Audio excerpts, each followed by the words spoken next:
ඉඩමක් මිලදී ගැනීමේදී පත්තිරු පරීක්ෂාව අත්‍යවශ්‍ය නීතිමය අවශ්‍යතාවයක්ද?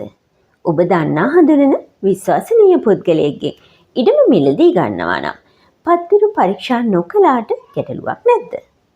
ඔබගේ පැරණි ඔප්පුවල පත්තිරු පරීක්ෂා කර නැත. කාර්යාල පරීක්ෂාවෙන් තොරයි. පරීක්ෂා විරහිතයි ආදී ප්‍රකාශ සඳහන් වෙලා ඇති. ඒ ආකාරයෙන් වර්තමානයේ පත්තිරු පරීක්ෂාවෙන් තොරව ඔප්පුවක් සකස් කර ගැනීමේ හැකියාවක් තියෙනවද? මේ සම්බන්ධයෙන් අපේ අවධානය යොමු යුත්තේ නොතාරිස් ආඥාපනත කෙරෙහි. එහෙම නැත්නම් 107 වන අධිකාරිය කෙරෙහි.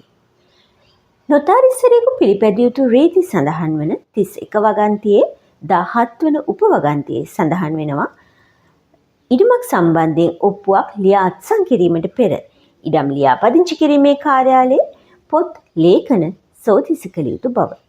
ඒ වගේම මෙහි සඳහන් වෙනවා අවසාන පත්තිරුවේ සහතික කළ උද්ෘතයක් ඉඩම් ලියාපදිංචි කිරීමේ කාර්යාලයෙන් ලබාගත යුතු බව.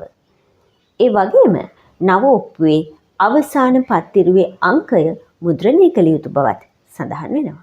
ඉතින් දැන් ඔබට වැටහෙනවා ඇති ඉඩම මිලදී ගන්නා ගැනුම්කරු පත්තිරු පරීක්ෂාවෙන් තොරව ඉඩම මිලදී ගැනීමට කැමති වුණා.